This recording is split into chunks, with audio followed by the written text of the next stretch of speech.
So this is episode 515. My name is Joseph Clough. I hope you are well. And in today's episode, we're going to be talking about how the right and the wrong is always available to us. Now, what do I mean by that? Well, if you're listening and watching this, wherever you're watching it live on YouTube or Facebook, or you're listening to this on the podcast as a replay, more often than not, the people who tune in are those who are having some form of issue in their life. So they may have anxieties, worries, and doubts. They might feel like they're an imposter. They might just feel like that level of scarcity or fear. Now, when we come from that base thinking, of course, we are going to unconsciously be seeking this same type of things. So if you have worrying thoughts, your brain is designed to look for things which are similar to worry about. And suddenly, you see worry everywhere. You see worry in the news, you see worry in your life, you see worry in different situations and opportunities in your work, your health, relationship, career, all of those things. If we don't believe that we're good enough, our brain will actually look for examples to validate that perception you have about yourself. Now, that is so important because we have to recognize that our brain is filtering out information every given moment. It is filtering out by deleting it, distorting it, generalizing it based on the beliefs that you have about yourself and also the beliefs that you have about the world. So if you are truly in that mindset of I'm not enough, or I'm going to get found out, or I'm not capable, your brain is wired up to look for more of the same. Now, one of the terms they call it is the reticular activating system. For example, if you were just to look in the room that you're in right now and look at everything that is red, just consider everything is red in every single way. You go, oh, this over there, it's a bit red over there, and you just kind of remember it, and then close your eyes. And as you close your eyes, you can think about all the things which were red that you spotted. And now, if you or keeping your eyes closed, go ahead and remember all that was green. Now, of course, I tricked you there because I got you to focus on everything which was red. So that was in your mind, and that was just really there. And then if I say, look, focus on something which was green, or all the things which were green, you won't really remember them. You might kind of visually recall some aspects, but because you were focusing on red, that is what your mind was looking for. Something so simplistic that whatever you focus on, you almost shine a light upon it. Almost as if we're in this dark room. And if we're in this dark room and you only have a torch or a flashlight and you're just looking at one area of the room, that is your viewpoint of the world. That is all that you see, and you light up all of those things. Now, what we don't realize is if we were to be able to change the direction of that flashlight or torch, you would actually see more things in that room.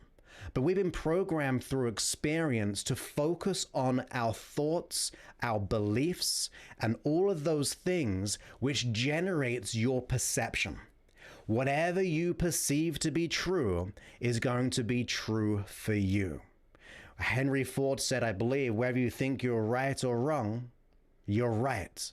Because that is what you're validating to yourself. That is what you are deciding upon. Now, to take some pressure off you, I'm not talking about you are consciously deciding, oh, I'm going to consciously decide to feel not worthy today, or I'm going to consciously decide to feel depressed or worry or fear. I'm not saying you consciously. I'm talking about that part of you which I would call the unconscious mind. The unconscious mind is really the storehouse of all our beliefs, all of our ideas about ourselves, how we associate to the world around us, those memories that we've gone through, or our past experience, which has led us to this point right now. So if you could imagine, we've been hypnotized through past experiences, or we've been socially and experientially conditioned to focus on what we don't want, and we focus on all that is wrong in the world or all that is wrong in our life, what are we expected to get back? Think about it. If you just told a child just to focus on all that is wrong, that child is only going to be conditioned to keep on looking for more of the same because it doesn't know any different. We've got to get our mindset into a whole new place. We've got to realize that yes, the wrong is everywhere that we look when we have those so-called wrong thoughts about ourselves and life. But on the flip side of the equation, due to the opportunities around us, the potentiality that is always present within us and beyond us, we've got to look for what is right. Now, who was it who said? Someone's going to help me. The person in America who would always be on the TV speaking on children. Oh, Mr. Rogers. I got it before you could probably even get that one, or maybe you beat me to it. But I believe Mr. Rogers said that when there was bad in the world, a bad event, we can really look and be kind of hurt by that. We can, if we're very in touch with ourselves and we have a lot of empathy, which a lot of my listeners do, it's easy to feel that sense of hopelessness. But he said in times of, I don't know if it was directly him or he got it from someone else, but he said in times of trouble, look for the helpers. Now, think about that as a mindset for a second. Look for the people who are doing good in that situation in terms of trying to help, trying to solve, trying to save people, trying to get people out of situations. Immediately, you're going to start to feel probably a little less emotional and probably a little bit more inspired because you're thinking that that person did this, that person did that. And if we go into those kind of situations and recognize that there are so many good people out there, then what about us? What is good within us? What is good and right? What is good and right beyond us? We've got to start consciously rewiring our unconscious mind. We've got to declare that my present frame of reference, so I'm going to call it a frame of reference because you can change your frame. You can look from a different point of view. You can see through a different lens if you start to choose and condition yourself to do so.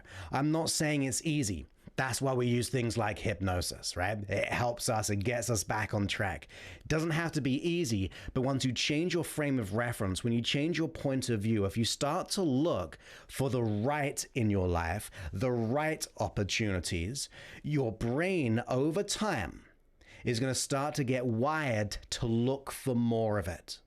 It's going to start to see all that green.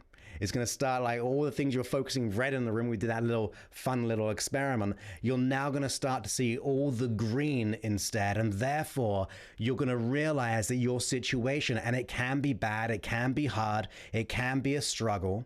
However, there's always an opportunity. Do you know what? When we're in times of stress and struggle, we're at rock bottom.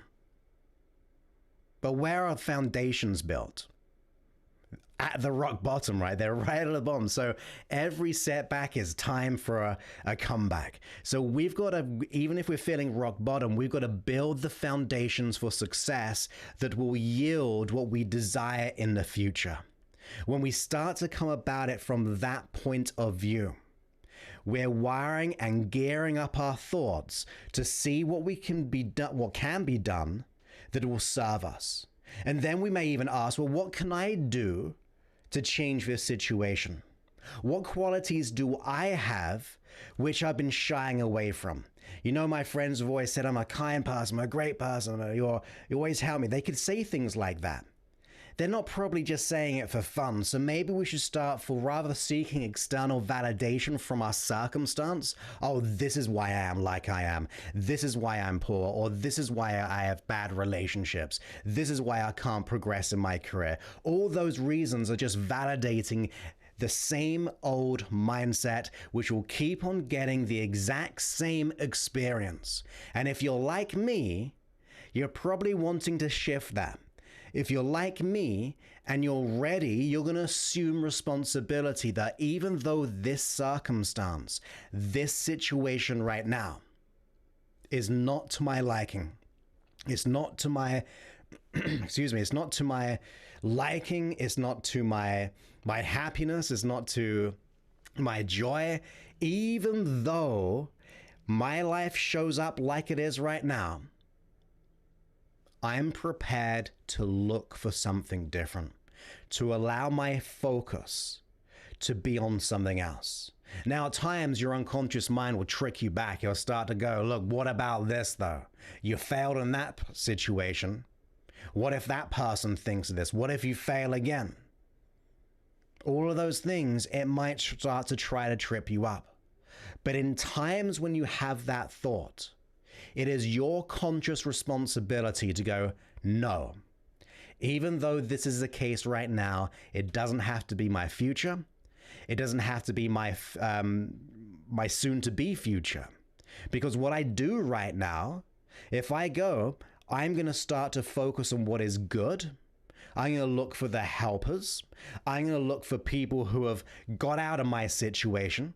So let's just say you were in debt. I'm probably going to ask you to find someone and examples in the world who are in debt, even worse than you, who got out of it in a good, great way. If you are someone who didn't believe you were worthy or good enough or capable, I'm going to ask you to look for someone, which that's how I used to feel, by the way, but I'm going to ask you to look for someone who has been in that situation, has overcame it, and is now an example of what can be done. Even if you don't work with them, but you understand that there's someone out there who is an example. There's someone out there who has gone through something potentially worse than you. Because I think if we put all our issues in the room, the chances are we might want ours back compared to the person's over there. There's always someone in a situation probably worse than us, and we've got to really assume that responsibility for who we are and go, even though this stuff is happening, even though it is showing up to me, I'm not prepared to accept and validate the same experience. I'm not going to push that to my children. I'm not going to push that onto my partner. I'm not going to push that onto my workspace. I'm not going to push that into any form of relationship. I'm unprepared to stay the same when there are other people out there who have overcome worse situations. Now, to me, that is exciting. Now problems come opportunities. Those opportunities you'll start to seek out. And you've then got to realize, and it's something that I heard the other day, and it really hit home to me. I got to remember it though. So it was pretty much something like, you've got to be so consistent, it'll be impossible to be ignored. I'm going to say that again. To be so consistent that it'll be impossible to be ignored. Now, who are we ignoring? Well, it could be our circumstance.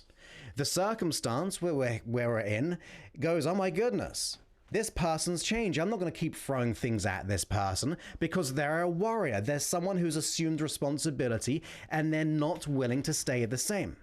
So we've got to be so consistent with our thoughts, our feelings, and assume that conscious ability to do so, using things like hypnosis, but that conscious ability to do so, that then that consistency begins to breed truth. It starts to causes you to look for more opportunities. That cannot be ignored. The world would not ignore that once you step into that frame of reference where you go, I'm ready to change, go all in. I'm ready to be vulnerable. I'm ready to accept that I have some things I need to resolve. And there's no shame in that whatsoever to have an issue. It'll be more, for me, more shameful to just deal with it alone, or so more shameful to do nothing about it. So it's brave to ask for help. It is brave to recognize that you need to change something in your life, because that problem is not going to go away until we start for looking for what is right in the world, for what is good about ourselves, to validate ourselves, accept ourselves in terms of our potentiality, accept ourselves in terms of what is possible in the world, accept ourselves and the qualities we have, accept ourselves that we have all these reasons to change because those reasons will give us leverage. And every time our thoughts go into that negative mindset, we have to wake up and realize that that is just past conditioning and it does not have to be your reality. There's a whole new other reality by just changing that perception. When you change your perception, that is the new reality. You will start to see things different. You'll start to see, and I promise you, this happened to me. Every problem became an opportunity to grow. If you can write that down, write it down. When a problem arises, I promise you, I see it as an opportunity to grow. My issues that I've experienced in the past, as I look back at them, they cause me to grow. They cause me to expand. They cause me to be more resilient, more resourceful. They cause me to be more than I could ever imagine. Wasn't nice, wasn't pleasant, but you know what? To a degree, I'm thankful for having gone what I went through because I would not be here right now. And not to impress you, but hopefully impress upon you. Like, for example, the podcast, we're like 9-10 million downloads. Of course, people repeat listen. So I'm not saying 9-10 million people. But that all came about because my issue caused me to wake up. When all I saw was darkness, where all I saw was fear, I could have lived in that fear. I could have lived in the darkness. I could have had that frame of view. But I chose that something had to change. The situation had to change, but the person who really had to change was me. I had to assume responsibility for that.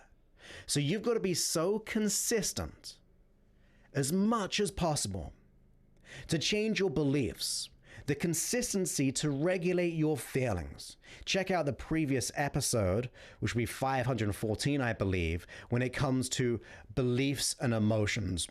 Excuse me, which one's important, which one we have to change to be able to get to the other one in most profound ways. So check that one out. That's going to be really, really important. But we have to start to be conscious in our thinking.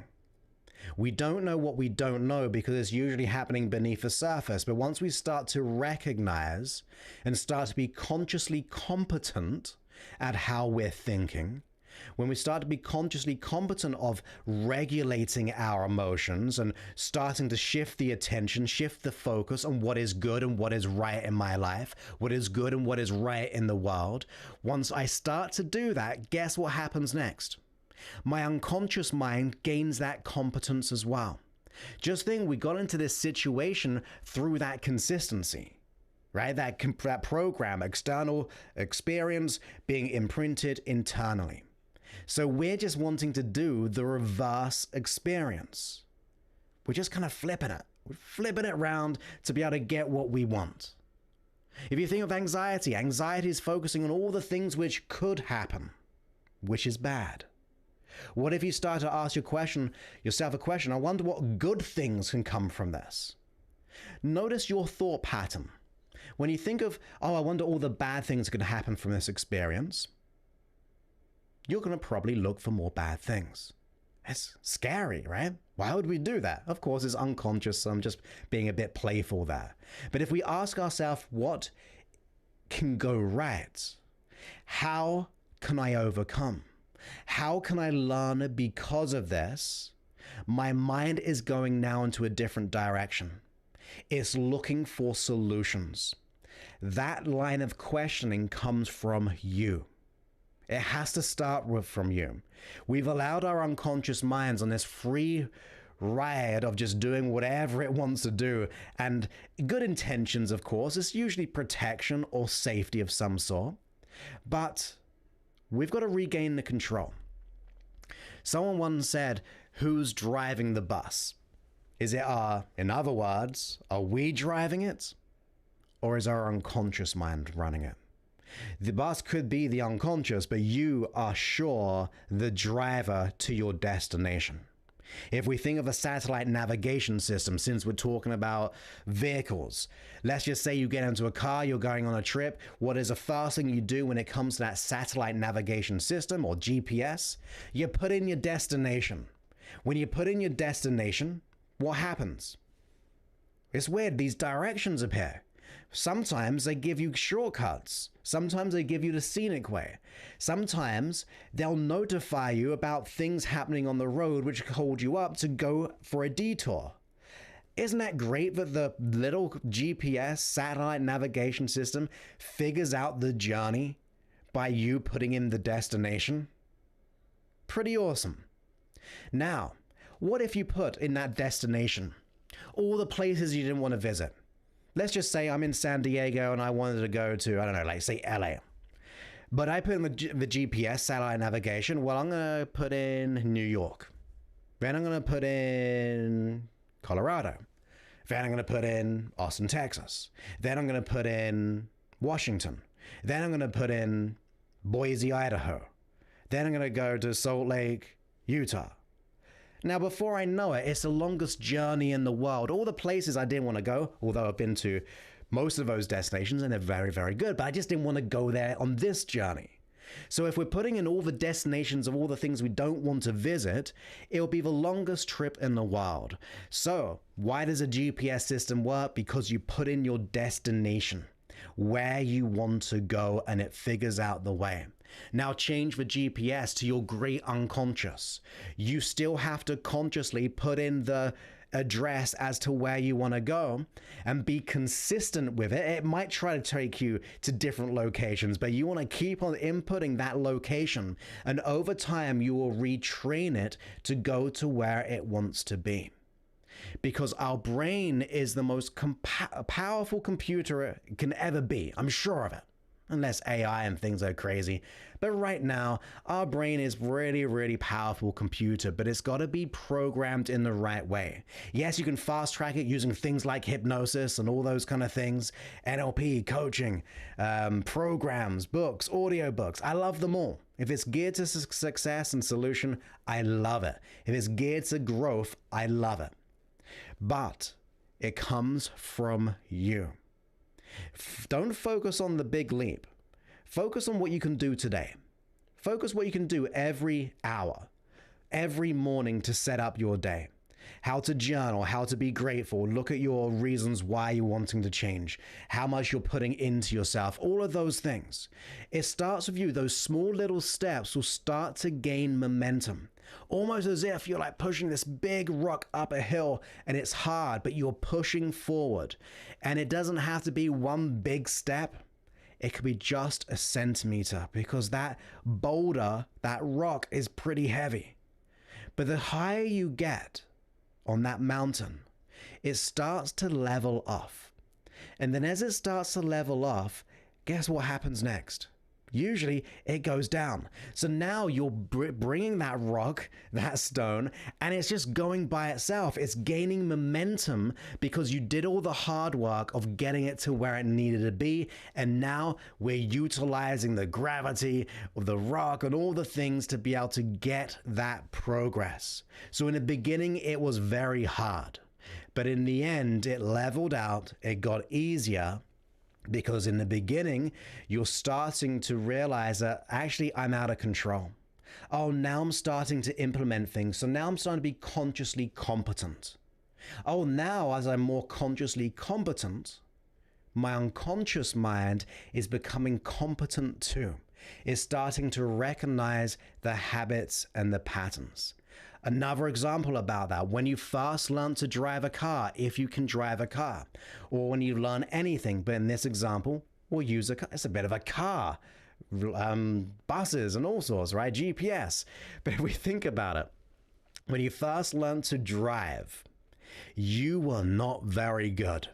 You were probably pretty bad. You were probably a bit of nerve. I don't know if I'm just tapping into my stuff there, because I hated it. I knew I wanted to do it, but I hated it. I had in England, I know over here more so it's automatic, but over in England is predominantly just the stick, the gears, and all of that stuff. I had to be aware of the mirrors, the clutch, the brakes, all of those things. And let alone all the people on the outside of the car I had to pay attention. You mean I got to pay attention to everything else? It was so overwhelming. But after I passed 19 sessions, it took me like 19 hours, like getting like a driving instructor to help me. And when I took the test on the like 19th or 20th session, I don't know if that's long. I mean, it took me a while. It was really hard for me personally. I was very nervous back then. You got to think, I had all my issues back then. That's not good when you're driving at times. So I wasn't that good, but I started to get it. I started to pass my test. And then I was on the road by myself. And then the weeks and months went by. And then before I knew it, I was getting to destinations without even thinking about it.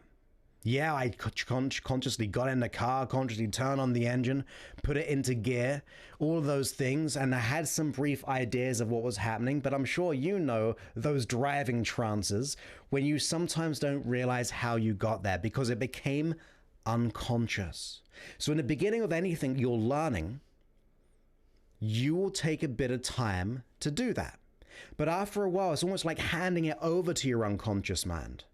But to give it a full circle here, usually we're focusing on all that is wrong, and that loop, that negative loop, just compounds itself. It gets worse, it gets harder, and all those things. But once you start to make that conscious decision to look for what is good, for what is right within you and beyond you, look for the helpers, look for the examples, look for the people you can model, all of those things. Once you start to put the conscious effort in, your unconscious mind will start to assume that responsibility. That is what we have to do. So I hope that makes sense. And that brings me to the end of this podcast or live stream if you're on YouTube and Facebook. See some questions, or not questions, but people commenting. So thank you. And Rita said, we must be so consistent that we can't be ignored. I'm so pleased you wrote that down. That's kind of being my theme of the year. And as an example, as a bit of proof, I've been really busy with stuff last year and a little bit of this year. But then I chose to be consistent on the podcast, even going live like I am right now. My downloads in January, I believe, well, I say it was pretty big in terms of other podcasts. Not the biggest, but like good numbers of like 60,000 downloads. When I was just consistent, we went out to 120,000 downloads. We doubled the downloads in 1 month by being consistent. So the more consistent you are, that growth and your downloads into your brain will start to expand as well. And yes, Veronica, you said, I like what you said. Every problem gives us an opportunity to grow. If your frame of reference comes from that place of every situation, every problem, every issue, all of them is just an opportunity to grow, to expand, to develop, to evolve, you will not fail. You will actually take advantage. You'll start to do things. You'll see it as something exciting even. So, with that will be the end of this podcast. Now, of course, if you are listening to this on the iTunes podcast, I really appreciate if you will go ahead and leave a review and a rating. And also, if you're listening to this on the podcast, on like, say, iTunes, you can always go ahead and download my free hypnosis app. It is on Android, which is getting redeveloped very, very soon. I'm speaking to my app developer tomorrow morning. And also it is available on the Apple Store, and you download it for free. There's a ton, all these episodes are in there, but there are also other hypnosis sessions and custom track creations that you can make, and that might be truly beneficial to you. So with that, I'll go ahead. Oh, someone said don't go. Okay, should we just hang out for a while? Should we just hang out, just kind of relax, play a little bit of music?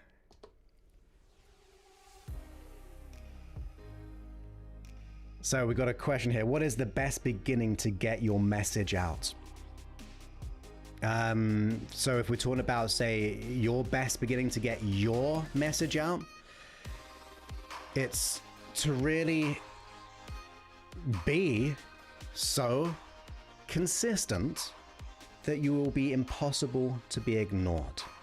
So if you're starting to be growing a business, you're starting to do all these things, you want to be able to get your words out there, right? Whether it be blogs, videos, podcasts, speak to people, networking groups, whatever it takes. Usually though, I don't want us to overwhelm us with all the things we can do. I find sticking to one or two things is always the best. Like if I'm just so consistent at one or two things, if I'm so consistent going live on YouTube and Facebook and on doing my podcast, it's going to grow my downloads because people are going to just naturally listen more. So being so consistent at a one or two things usually gives you enough energy to get more out there. Okay, so if I have 100 things I could do, wanted to do, all these different ways of getting my message out or getting the goals that I want. I could have 100 goals. So if we change the context for everyone else to be able to gain advantage, there's only 100% of my attention. Therefore, if I've got 100 things, I can only give really a percentage to each one of those things. Now that could be a long time for you to grow, right? Now let's change it. Let's just say you got one or two things and you have 100% percentage. Maybe the two things, 30% is one, 70% is the other. Maybe it's 50-50. Maybe it's one thing and you put 100% of your effort into that one thing because that consistency is going to cause you to grow more and be more and have more. So I wouldn't overwhelm myself with all the things to do. I'm going to choose the things which make me feel good. I love going live. I love doing podcasts. So that's one big thing that I do.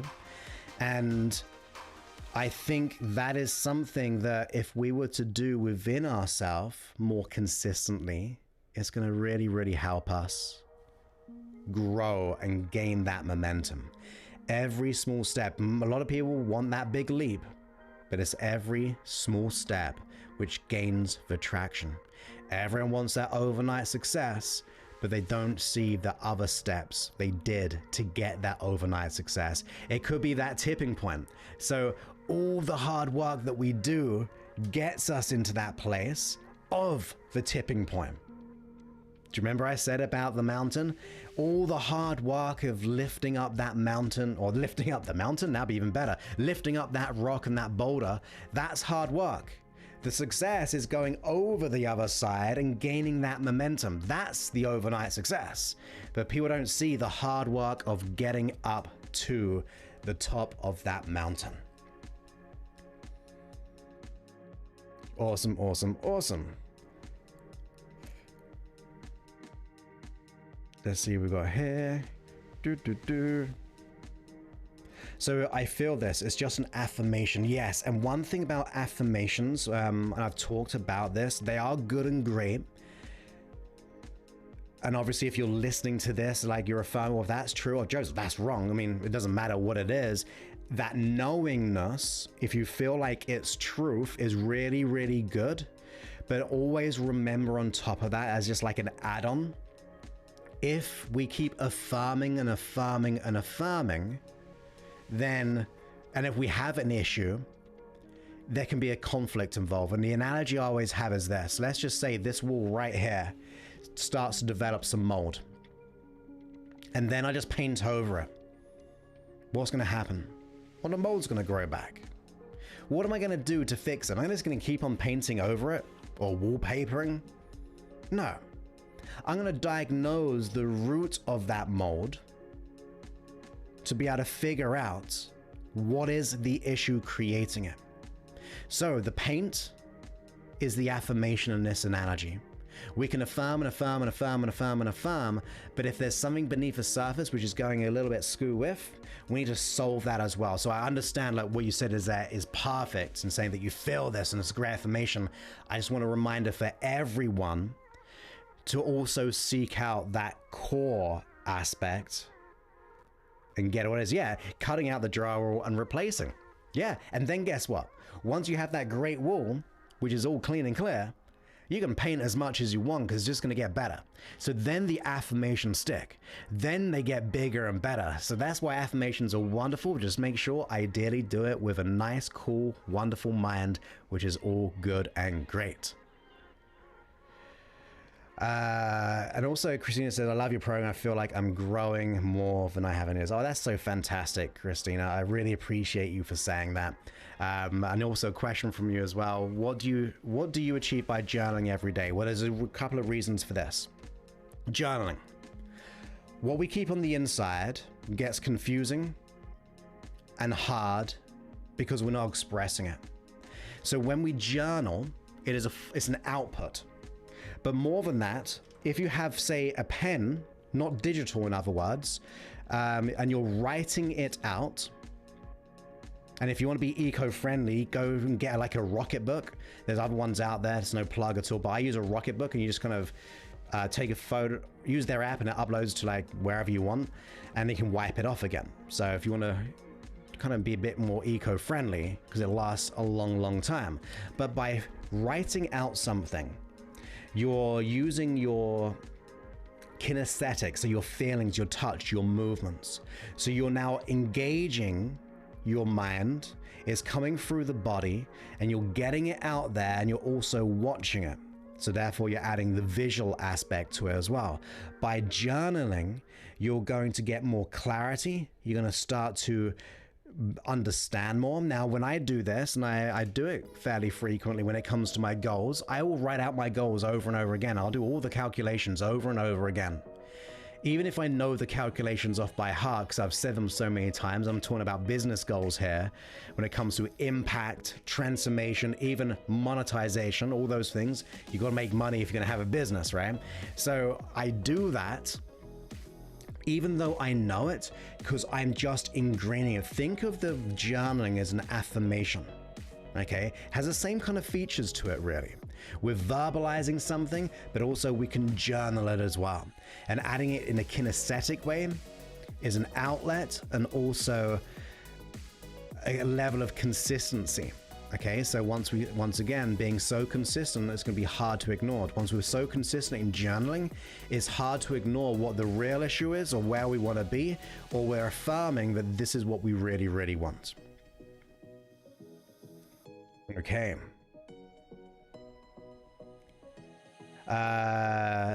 So Veronica said, would I be able to send you an email, Joseph?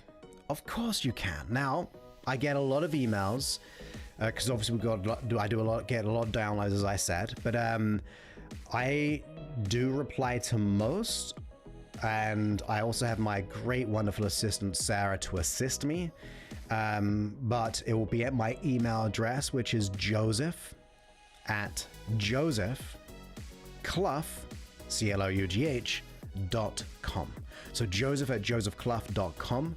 That will be my personal business email, although I do share it with Sarah, because obviously I have so many things I focus. I actually there's a free podcast and things like that, but the things you don't see me do is obviously run a business. Where you don't see me do my program when it comes to my higher investment program, when it comes to all that stuff. Like I'm working a lot, too much. I need to slow down a little bit. Although this excites me. Have you noticed this, right? I don't know how long we've been going on for, like 50 or so minutes, probably 40 minutes because I had a 10-minute countdown title. But I'm not tiring here. Like, I could honestly keep on going because I love what I do. And I think when you love what you do, you're going to get dedicated, so it will be impossible to be ignored. And we'll do that on another subject, another podcast as well, because I really like that subject as my theme for the year. Thank you. You got to make sure I say this right. Talia? Talia, of course, right? And she says, I love your program. Thank you. Well, thank you ever so much. I love those words, and I really appreciate you for saying those. But I think this will now be the end of this live stream. And once again, if you want to go ahead and catch these live, and especially those on Facebook right now, it's always good to go to YouTube, because Facebook algorithm is not that good when it comes to sharing and like being visible. But if you go to youtube.com/Joseph Clough, again, Joseph Clough, then you can go ahead and subscribe, hit that little like button, leave me a comment. I love responding to those comments as well. I mean, I need to speak to you, and hit that bell as well. And that means you'll also get notified when I'm live. And if we're getting people on, and look, I hardly give any notice. I want to give lots of more notice out to people. I mean, in the beginning, I was only getting like 10 people, and we've gone up to like 25 tonight already. So we doubled it by just doing this for a week or so. And of course, when I let people know, I like to think we can get a few hundred or more in the future. Thank you, Chandra. Chandra, you said, until we meet again, you appreciate it. Well, I appreciate you too. So with that, my friends, I look forward to speaking to you on a future episode, live and in person or on the recording. And if you are enjoying my work, please rate and review. And the reason why is because people, if I download the app, I want to know if it's good or not. Hypnosis can be a scary thing. Issues are a scary thing. So by writing a review, it gives someone confidence that there is a solution out there. And I believe we have a lot of solutions for a lot of people. Even if it just takes the hint, if it just helps them sleep at night, it can be a game changer for them. So if you can go ahead and do that, I'd really, really appreciate it. And I got my good friend James Ironman here tonight as well. So good to see you, my friend. Another great hypnotist right there. Fantastic. Thank you ever so much. Oh, you guys are being wonderful.